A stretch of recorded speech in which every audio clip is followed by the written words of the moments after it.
Bitcoin tops $1 trillion in value again as the cryptocurrency's price jumps. It's only the second time that Bitcoin's value has surpassed $1 trillion after hitting that milestone on February 19th.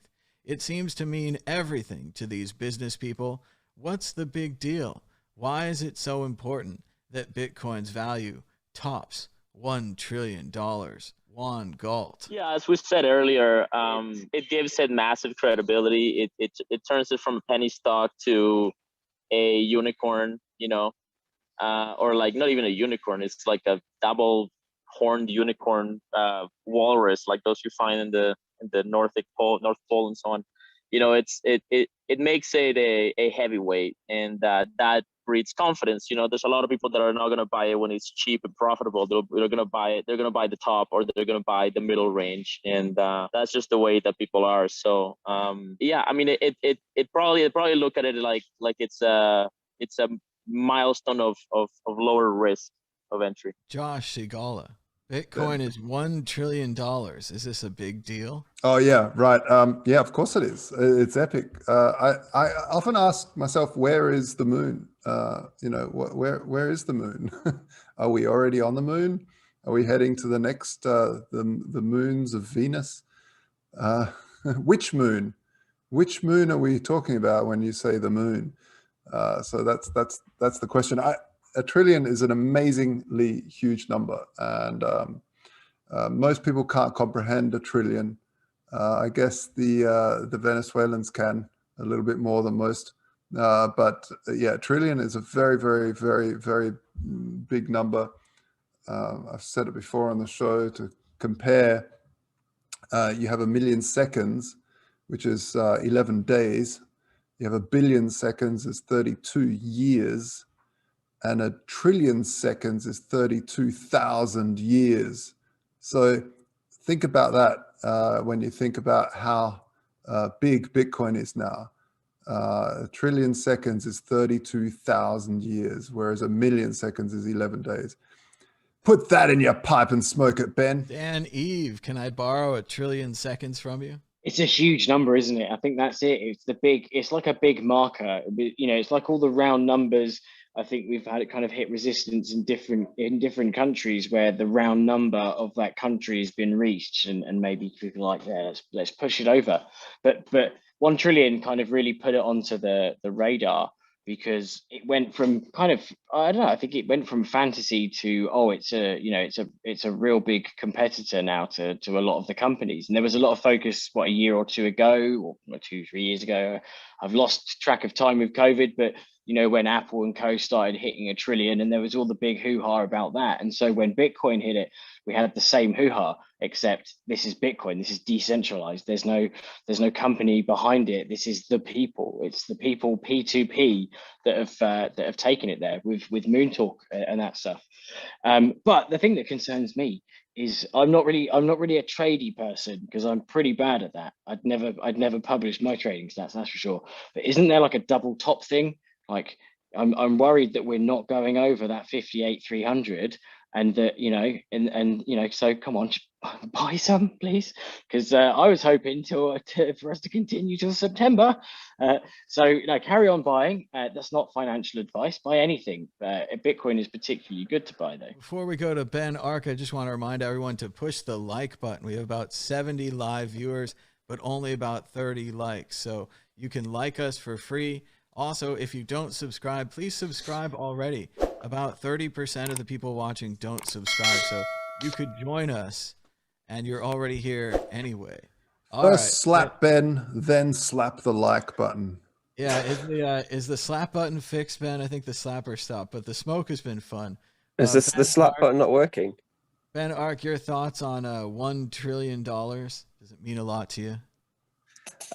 Yeah, I mean, it's going to go up, and it's clear skies above now. We've broken all-time high.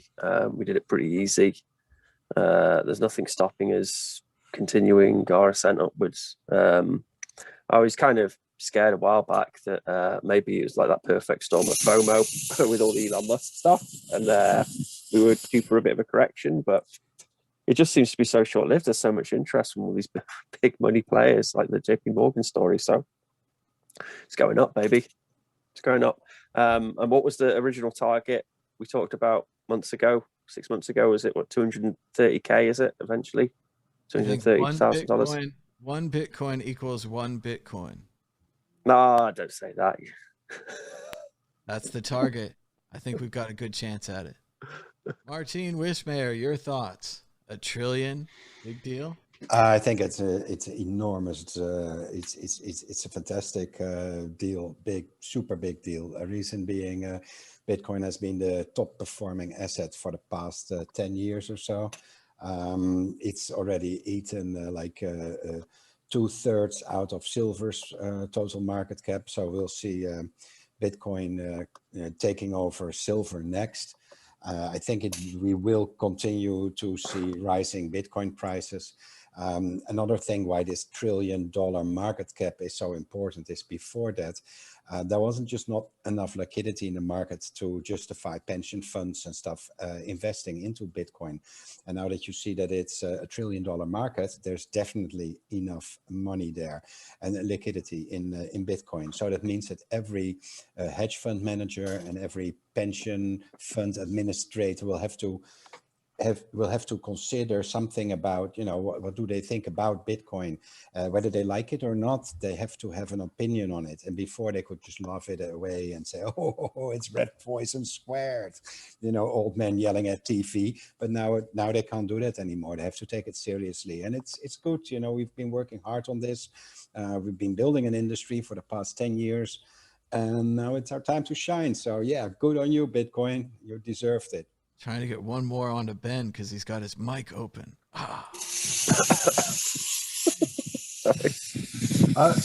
Well, go ahead, Josh. One thing that I want to say is that really this stimulus bill that the Americans are about to get rained on them, get airdropped onto them, is even if 5% goes into stocks and Bitcoin, which is probably a very lowball number, that's still billions of dollars going into Bitcoin.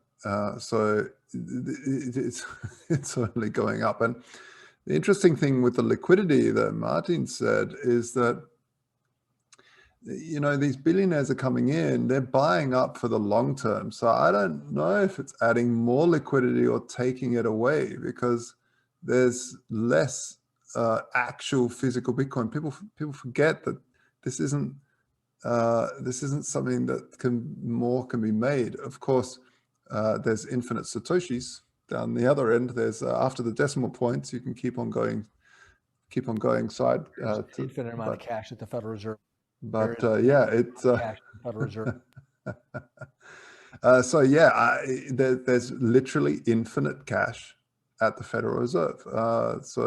And if that flows in, the big game that people have accused Tether of is creating Tether and buying real Bitcoin with it. You can just create it because people will accept it as 1-to-1 to the dollar, and they could buy Bitcoin with it. If governments just print this money out of thin air and go and buy Bitcoin with it, that's the next level of grabbing whatever they can, because they can create this thing for free and grab something that's actually got value.